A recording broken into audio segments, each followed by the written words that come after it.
much do you let labels define you in your life, your dating life, your goals, your career? Today's guest is inspiring because, in spite of a label that she was given, she's created a life that she loves and she found love. Stay tuned.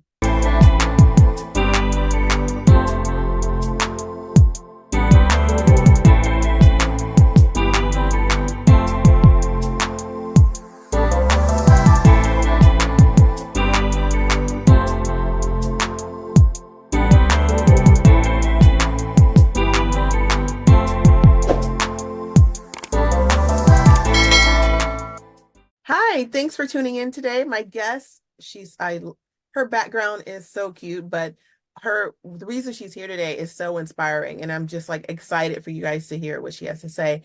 She's Michelle Steiner. She's a writer, photographer, paraeducator, and what was the last thing, Michelle? I think speaker as well. Sure, yes, Yeah. which you'll learn today because she's an excellent speaker. So welcome.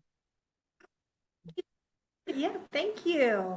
Welcome. So can you define for the audience what a paraeducator is? Sure. A parent educator is a teacher's aide, and what we work with alongside the teacher in the classroom to be able to help students out. I work with students that have disabilities and some who don't, and we reinforce the material that the teacher is presenting, and we get that chance to retest to students and just be able to help them out with their work and also to give them a little bit of extra encouragement as well. Okay. So what made you choose that field? What about it appealed to you?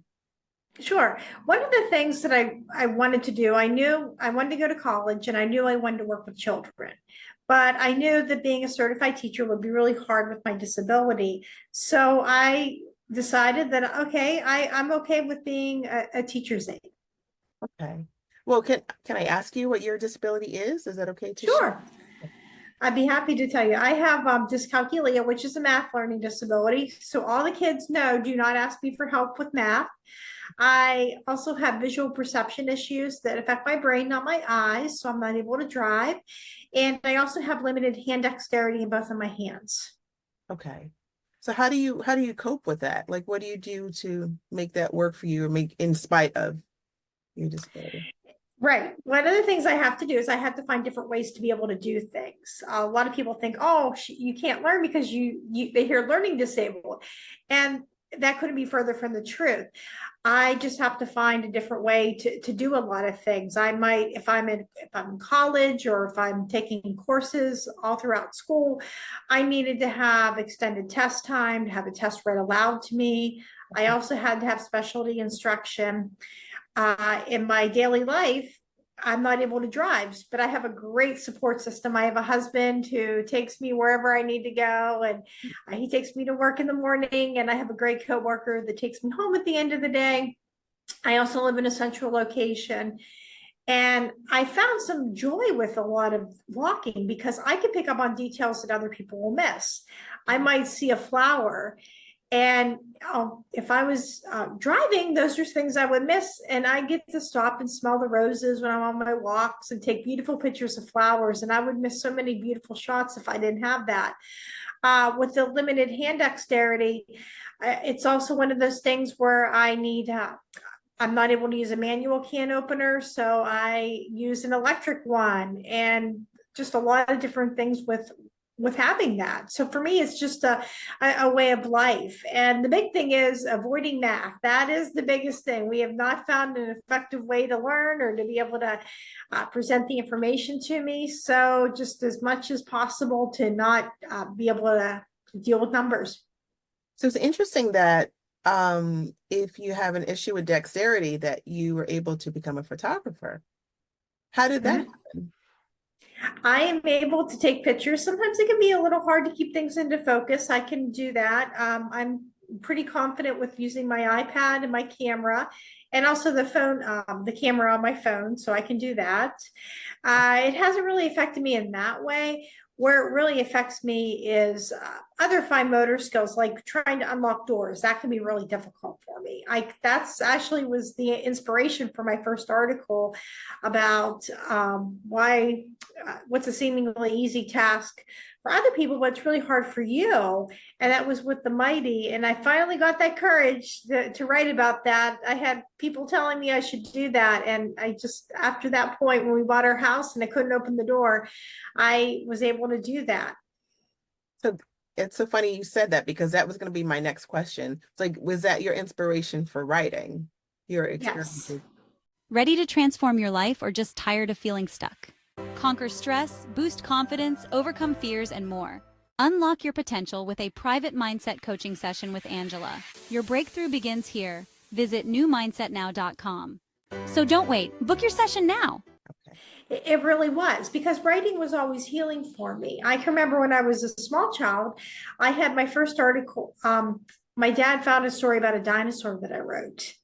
And he said, wow, this is really good. And up to that point, I thought, I'm not good at anything. Everything I seemed to do seemed to be a real struggle for me, it was really difficult. And when my dad found that, that just boosted my self-esteem. And I started to write more and I read a lot more. My dad used to read to me every night when I was little, but I just continued. And that was my way of getting through a lot of being bullied Right. and struggling academically in school. That was my that became my voice. That was my own little escape from what everything that was happening. Yeah. And I eventually, when I found out, like when I was older, if I put my characters and I wrote about what I was feeling, or I put, if there's someone wasn't getting along with and I didn't like that person, or they did something to me, if I put them in the story and I made a character about them, then I could say what I needed to say. And I was able to forgive that person. And that just really helped me a lot with opening up my voice and also with sharing my story, because a lot of times people will say, oh, you talked about having a learning disability. That's my story too. And I thought I was the only one that struggled with that. And it's that being open and transparent is what really encourages a lot of other people to be able to share their stories. Wow. So you experienced bullying in school, like growing up. Yes, I did. Have you ever experienced any like as an adult? Experience sometimes with people who don't understand. Sometimes people will say sometimes, well, you don't look like you're disabled, or you're not trying hard enough. And I have to just sometimes tell them I do have a disability and you can't always see it. And sometimes, people will just will say things about that. And sometimes that's really difficult whenever I get that. Or I, not as much as an adult, Yeah. but I can remember people will say, well, aren't you driving yet? Or you're so lucky you don't have to drive. And meanwhile, not driving does have its advantages, so I won't lie about that. Yeah. But there's also things I had to do. And other people just didn't understand my disability, Yeah. sometimes would make comments as well. And that's always hurtful whenever people will say things. Yeah. So what inside you allowed you to cope with that? Like, what do you tell yourself, and what would you tell other people watching who experience it or have experienced it? Um, how to overcome it or how to handle it? A lot of times it's about just knowing how to educate people. That was one of the things when I went to college that we really did. It's telling people how to do things. I remember I was at a church and somebody said, I don't think she knew that I had a disability, but she was talking about disabilities in general. Oh, I think whenever God made a person with a disability, he must have been having a bad day. And this person had a pretty bad personality. I shouldn't say bad personality, but had a very strong personality and couldn't, no way can get along with her. And Yeah. I just said, well, in some cases, this is what happens. In other cases, it doesn't. And she, I pretty much silenced her. She was done talking to me. And one of my friends said, wow, you didn't yell and scream at her. You're the only one that could really handle a lot of that. And I just credit that when I was in college, I mean, I still face stigma with disability accommodations, but my professors were more trying to get people to be educated on what disabilities are, Yeah. rather than trying to go and tell somebody off or Yeah. bully somebody themselves. And sometimes it comes from just lack of understanding. Right. Wow. It's something you don't think about. I mean, you tend to think of it, in terms of happening to kids, but it does happen to adults too. So I'm really glad. Yep, Yeah, I'm really glad it you found does. that. Okay, so I do have a question. When were you diagnosed? Do you recall? Yes, I was diagnosed when I was 5 or 6, right in kindergarten. I Wow. was really lucky. My teacher could see that I was struggling in the classroom, academically and socially a bit, but more of the academics. I couldn't tie my shoes. I struggled with counting. I struggled with dot to dot pages. And I was my parents' first child. And my preschool teacher thought something was going on. And she thought, well, just go for another year of preschool. And I don't know if that would have really been effective for all that. They didn't have specialized preschools, but I was my parents' first child. So they said, okay, just we'll send her to kindergarten. Well, sure, she'll catch up. And it didn't happen that way. And my teacher saw all of this and she said, she recommended my parents that I get tested for a learning disability. And my Mm, parents did agree to that. And sure enough, I do indeed have one. Back in that time, they didn't give somebody a specific name for it. Everybody knew about dyslexia, but they didn't call it dyscalculia at that point. They did know I was not going to be a math genius when I was 5 or 6 years old. We understood that.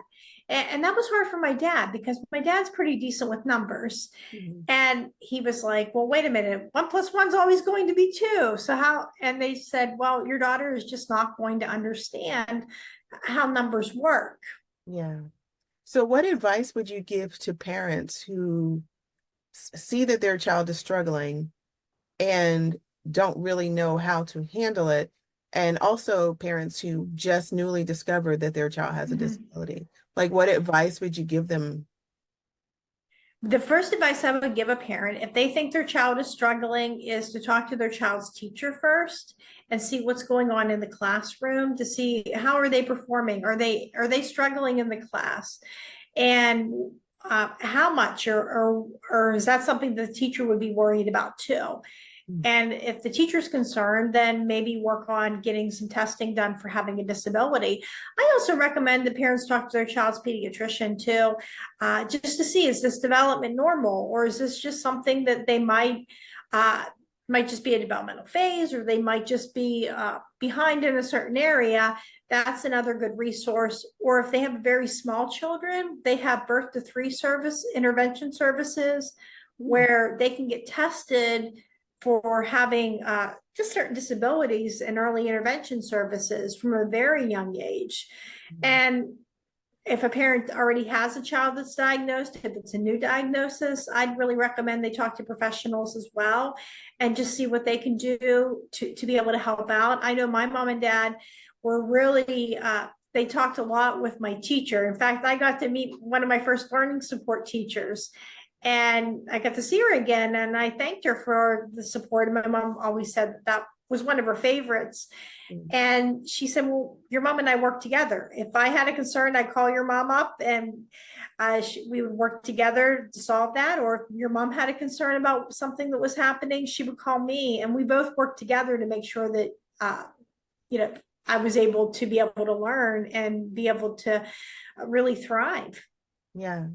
So aside from like the practical things that they can do, can you speak to them in terms of how they, I won't say encouragement, but just a way that they can look at the situation? I would tell them never to give up on their child because my parents didn't give up on me and that made the difference. I would also encourage them to make sure that their child does the work and that they put an emphasis on the effort rather than you have to get really good grades. Because that is one of the things the school told my parents about. Do not punish for bad grades, but I was expected to try. My mom and dad spent many long, tearful homework sessions studying with me, completing work. And another important thing is to hold them accountable as well. My mom and dad made me go to school and made me, even if I wasn't going to do well on a test, even if they knew I was struggling with a peer, they still made me have to go and take that test and to face that friend that was really giving me a hard time. And I think that was developing my resistance. They would advocate for me, but I was held accountable to make sure that I was doing everything I could do. I think that's so powerful what you just said, because a lot of times people will say, okay, well, let's make an exception and just coddle, right? Oh, they're not Mhm. capable of this. They're not. And what you just said is just no, empower them, make them do it anyway, and give Yep. them like the courage and the confidence, no matter what the outcome is, the confidence will come from the doing. Exactly. And I became the one that always had the homework done and was always worried about failing another class or failing another year because that happened before and I didn't want to be held back again. And yeah, my parents did make me go and do everything in regular ed except for the math because that just was not we tried that once and it just didn't go in a good direction. Yeah, awesome. Okay.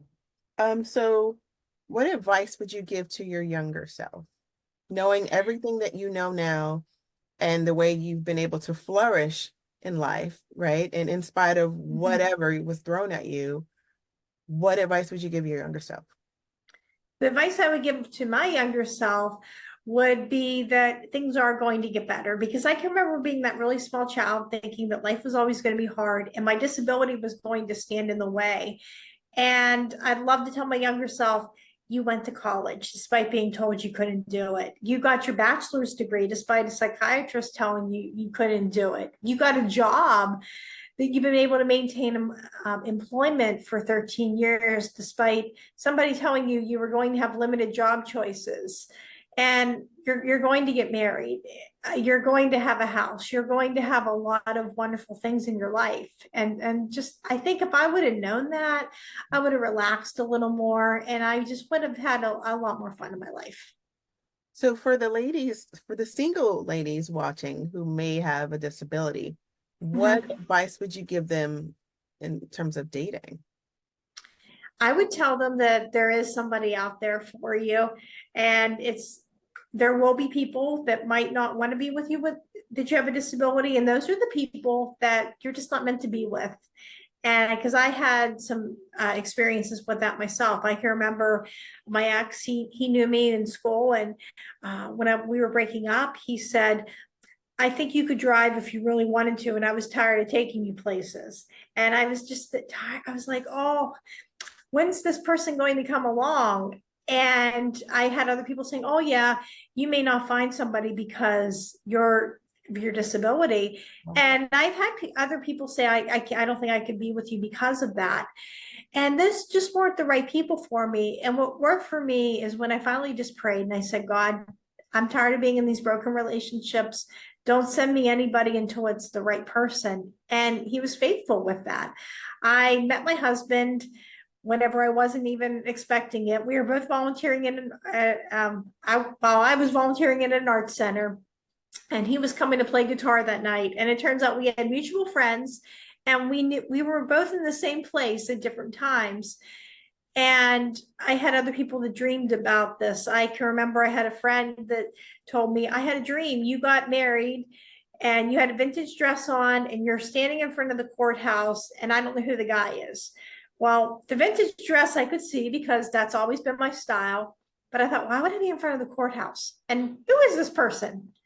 And we had our reception at the art center, and the park that's near the courthouse was just a little bit away from our venue. So we went and took a little walk with the photographer, and we got the pictures back. I'm standing in front of the courthouse in a vintage dress. And somebody also predicted that I would meet my husband there at the art center because there was years before that, there was someone that was asking me, are you seeing anybody? I said, oh no. And he goes, oh, I think you might meet somebody at a place like this. And that's exactly where I met him at. So, and on our first date, we were friends first, and then I told him I had a disability and I couldn't drive, and obviously he had to pick me up. And he said, "Well, how does that make you feel?" Ooh. And that was the first person that ever said that to me or ever asked me that on a date.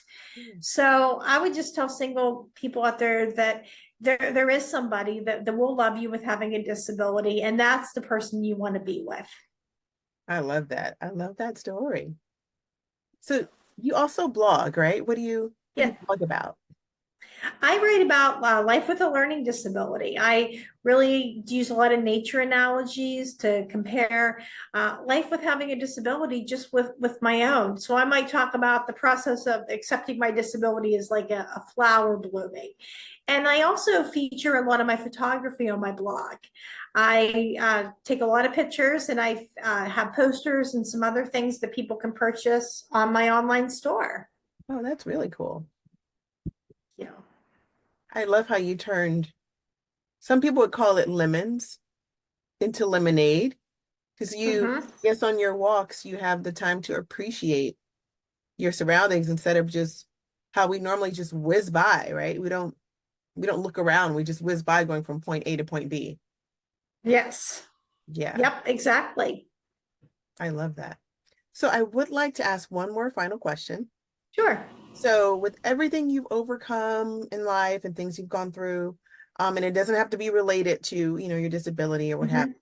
So what one piece of advice could you give to another woman watching that might like wake her up or inspire her or transform her life? I would tell her that success doesn't always come in the package that you expect, but sometimes it comes in something even better. Ooh, I like that. Yeah. I like that. You can easily interpret that so many ways. That's a great phrase. Well, thank you so much for being here today. Thank you so much for having me. It's been a pleasure.